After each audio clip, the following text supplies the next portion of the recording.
Son, go get my crocodiles out of the closet. Not the red ones, but the green ones. Bring them over here. Yeah. Oh, and that suit I just bought from the K&G.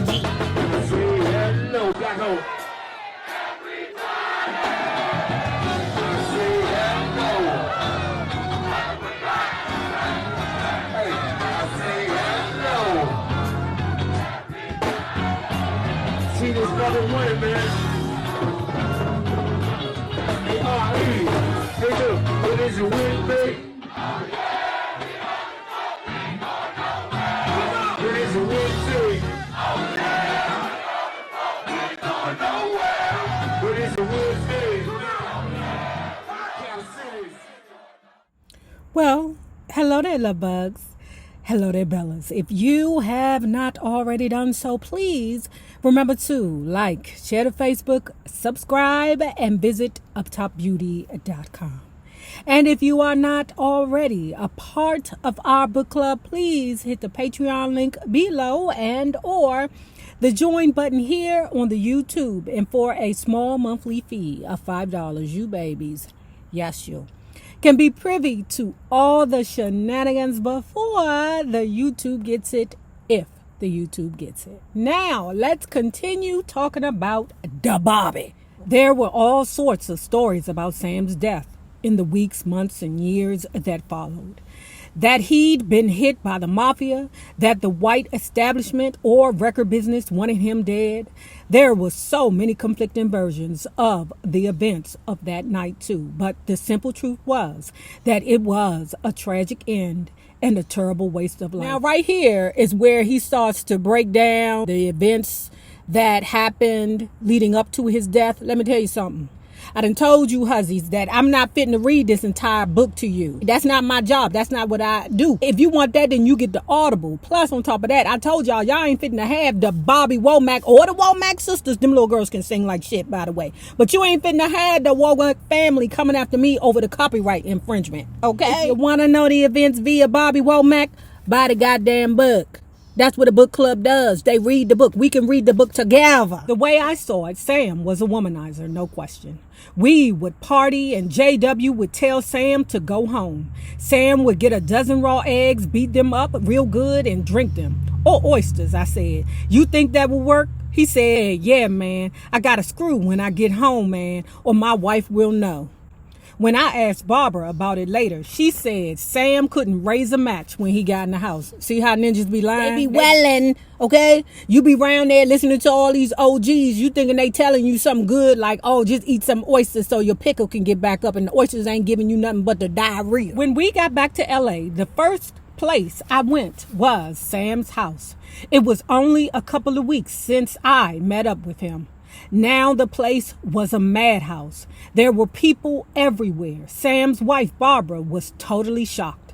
I didn't know her well, but I wanted to talk to her just to say something, anything. But everyone around her said she wasn't seeing anyone. The day of Sam's funeral was sad. It was an early afternoon. The Reverend Charles preached the service. There were a lot of stars, not Sammy Davis Jr. though. I wondered why Sammy didn't show.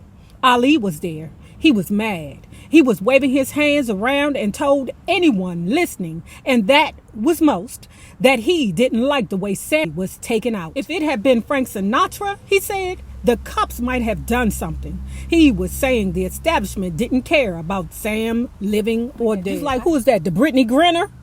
Ooh, wait a minute. Give me 2 minutes. Brittany Griner, I love you, girl. Use the bull dagger, okay? The tallest, best playing book. Like, I heard that Brittany Griner, or Griner, I don't know. But the Brittany Griner is like the LeBron James of the WNBA, right?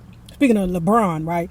They saying that if it was LeBron James over there, the United States of America would have shot a missile over that mother over there to get LeBron James back. Well, Biden say he doing the best he can do. I mean, okay, all right. I don't know the lady. America is very choosy about who they waste their time and money on, and it's always about money. LeBron James is super duper rich. Brittany Griner ain't. I cried throughout the whole service, but even with my eyes full of tears, I could see Sam didn't look like himself. He looked like he'd had a real hard life. I guess it was the brutal way he died. A lot of the musicians from Sam's band were in the same car with me. I was crying my eyes out, seriously sobbing until somebody said, "Man, shut the fuck up." Then the complaining started. I didn't get this or I didn't get that. Another guy said Sam promised me a gas station. Even Cliff had a beef. It seemed like everyone thought they'd been stiffed. That bothered me. I thought, Christ, is it going to be like this when I die? Answer yes. He had a huge influence on me. I knew it. I admired him.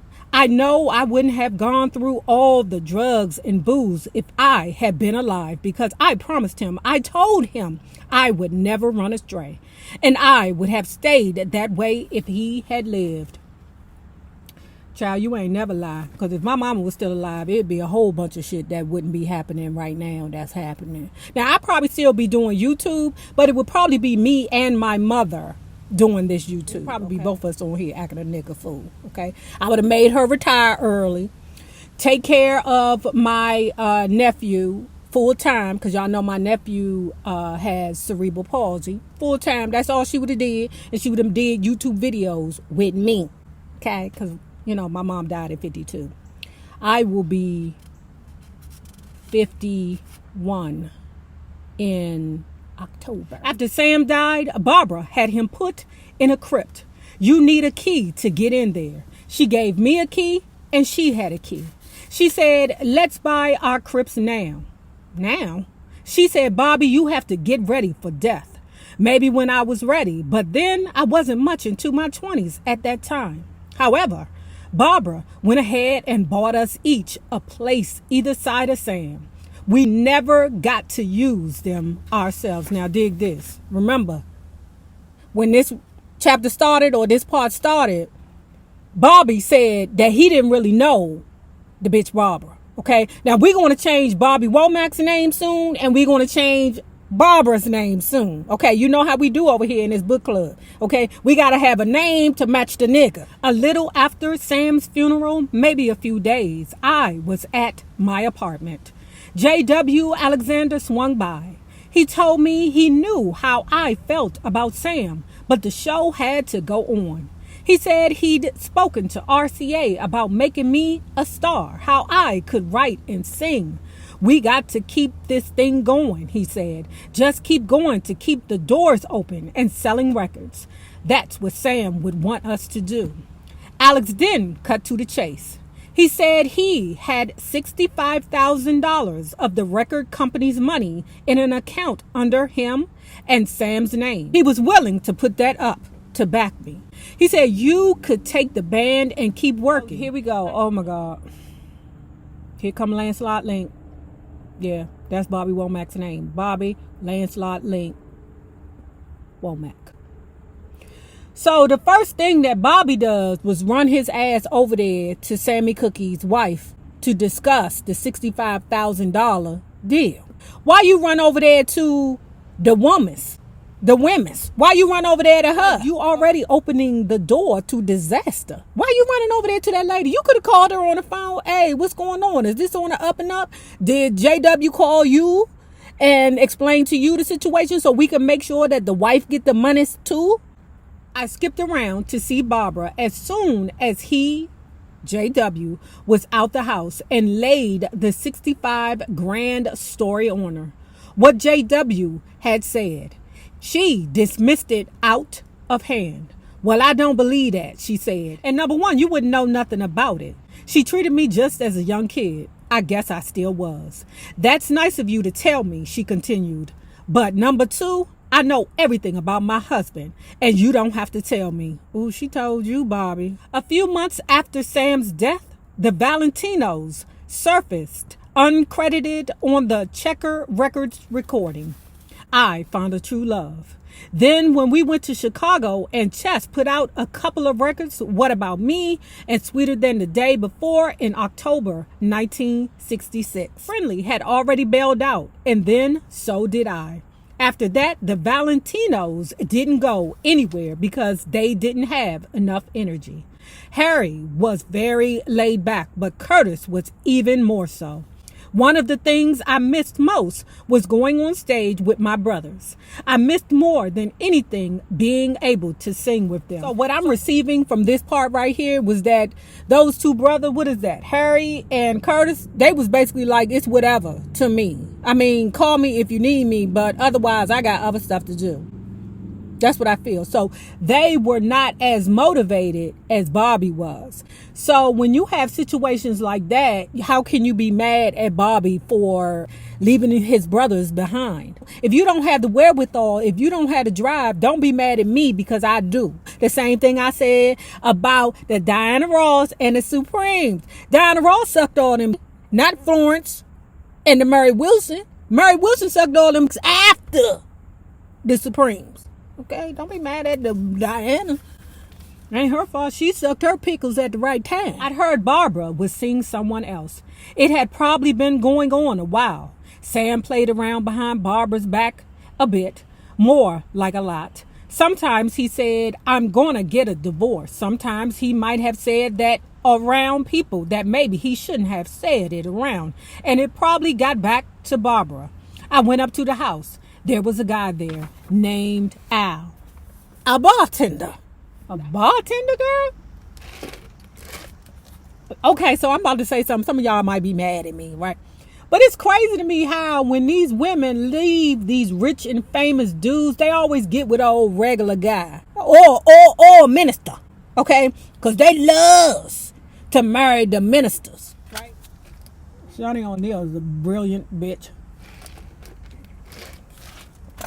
That bitch is brilliant.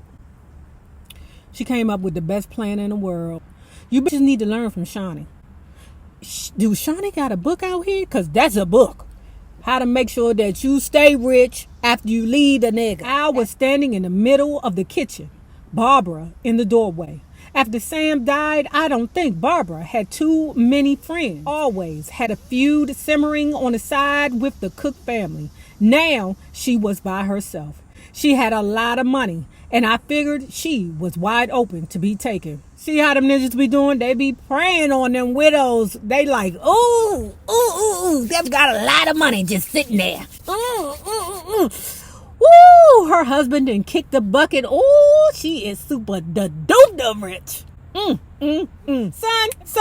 go get my crocodiles out of the closet. Not the red ones, but the green ones. Bring them over here. Yeah. Oh, and that suit I just bought from the K&G. I figured she was wide open to be taken.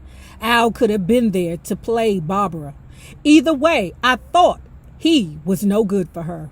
What bothered me more than Barbara playing around with a guy was that Al was wearing Sam's ring. His watch too, and Sam's robe. The man was barely cold, and Al had his stuff. Well, I heard that you had on his suit at the funeral. That's what I heard. Al was a big guy, 6'2", easy, and around 250 pounds. Just huge, muscular, not an ounce of fat. He made about 2 of me, but this ring thing pissed me off. I told him to leave, and leave Sam's stuff on the side. We stared at each other. I may have only been 20, but already in my mind, I wanted to be in the position where Al was at. That's what he said. That's what the Bobby Womack said. That he did not like that there was an opportunity there. And a bartender named Al seized the day. That's what happened. He was mad that he didn't work fast enough to be in that position to seize the day. We stared at each other. I may have only been 20, but already in my mind, I wanted to be in the position where Al was at. Al didn't look happy. He glanced over at Mata Harris. So what we have here is Bobby, Lancelot Link, Womack, mad because Mata Harry, Barbara, then moved on. And Lancelot Link is mad that Mata Harry didn't even consider his ass. Al didn't look happy. He glanced over at Mata Harry, and she said, you heard what the man said. You better go. Al slipped off Sam's stuff and left. Mata Harry seemed amused. You just run off my boyfriend. I played it cool. He had no place here, I told her. Well, Mata Harry said, you got to take his place now. She said it just like that.